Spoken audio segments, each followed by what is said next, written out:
And so now what's happening is that Manchester United approached the camp of Carlos Baleba and told them about this interest. More on this.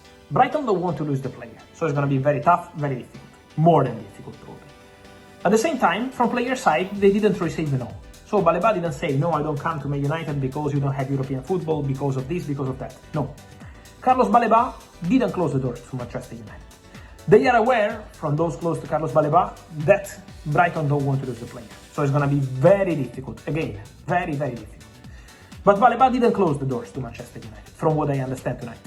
So, Man United interest in Carlos Baleba is genuine. The approach is 100% confirmed.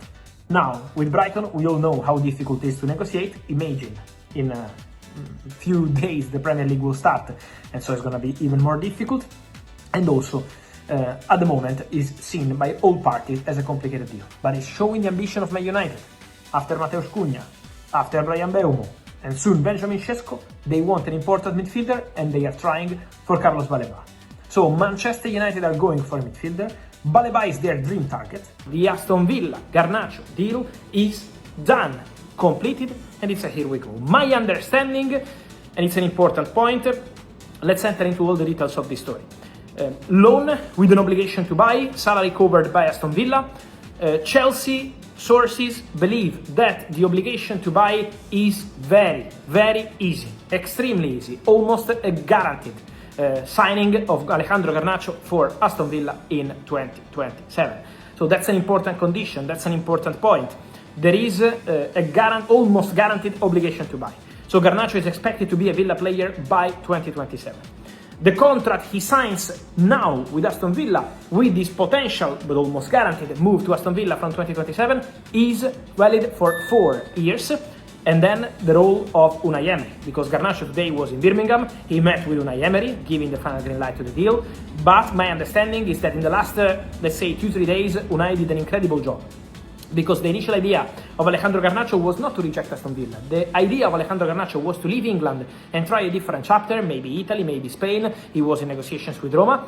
But then Unai Emery changed the story. Emery spoke to Garnacho, Emery wanted Garnacho, Emery believes that Garnacho can do fantastic at Aston Villa, and so this was the driving factor to get the deal done. And so Alejandro Garnacho to Aston Villa is a here we go, and the two clubs remain in contact also about Nicolas Jackson, who is a potential target for Villa. Let's see if Chelsea want to give the green light or not.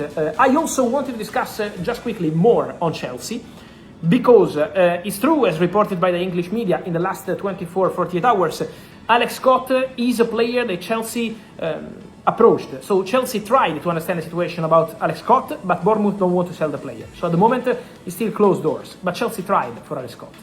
And Chelsea are still looking at doing something important in midfield.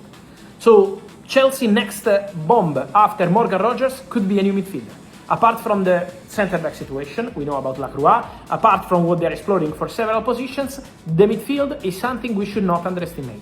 So also in that position, Chelsea will be busy. Then, talking about the here we goes of the day, guys, just quickly, Ibrahim Abba, after he didn't pass the medical at Strasbourg, so same Chelsea group, Blue Co, the deal was done, but he didn't pass the medical. Sporting today signed the boy from Famalicão, medical passed, 20 million euros, sell-on fee, and here we go. So Ibrahim Abba goes to Sporting, and Ousmane Diomandé is expected to join Nottingham Forest. It's not done yet, but it's getting closer.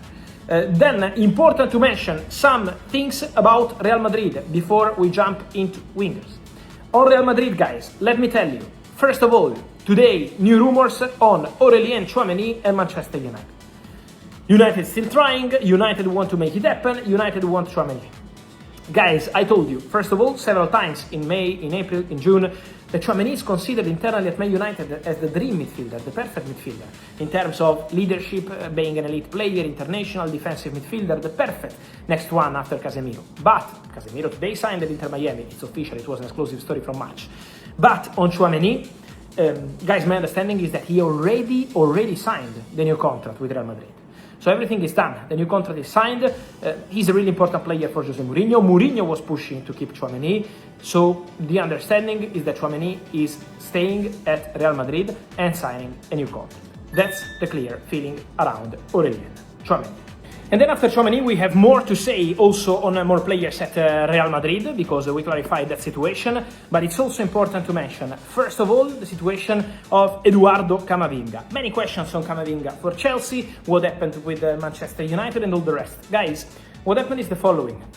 Manchester United had conversations with the agents of Camavinga to understand the situation of the player, and they did the same also with Manu Koné a few days, weeks ago. So Man United are still looking for a defensive midfielder.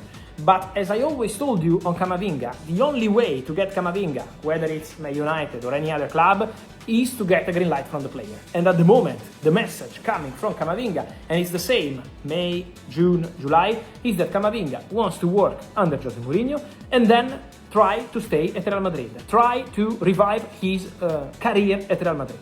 So Camavinga doesn't want to leave Real Madrid. Camavinga wants to stay.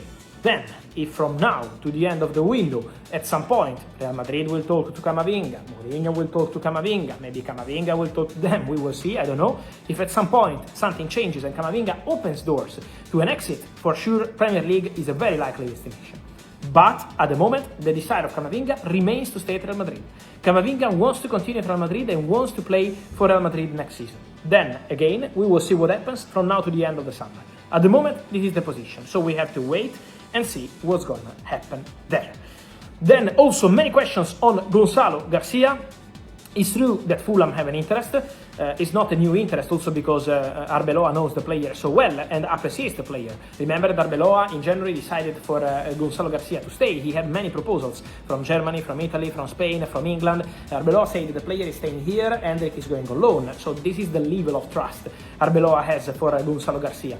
But the position of Real Madrid at the moment is that they are aware of Fulham being interested, but there are at least 7-8 more clubs interested in Gonzalo Garcia. So there are so many clubs keen on the player, but Real Madrid at the moment want to let Gonzalo Garcia work with Jose Mourinho, have the pre-season with Jose Mourinho, and then decide what to do.